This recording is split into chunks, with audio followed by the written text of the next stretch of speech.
এই চ্যানেলে সম্প্রচারিত সকল খবরই সচেতনতামূলক এবং শিক্ষণীয়, কোনো কিছুই প্রভাবিত নয়। মালদার কাউন্সিলর খুন নিয়ে রাজ্য পুলিশের ডিজি রাজীব কুমার তিনি একাধিক মন্তব্য করেছেন। এই দিন সিউড়িতে গিয়ে তিনি বলেন, অভিযুক্তদের ধরা হয়েছে, উপযুক্ত ব্যবস্থা নেওয়া হবে। সাথে সাথে তিনি আরো কি বলেছেন শোনাবো আপনাদের।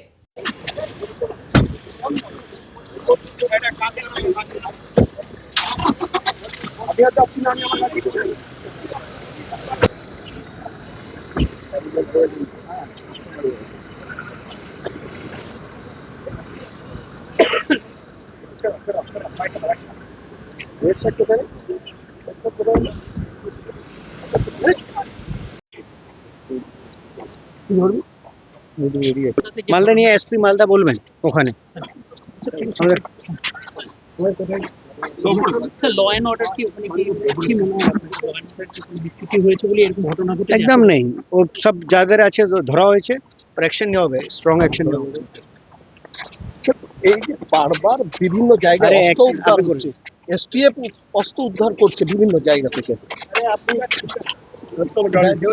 বল দিয়া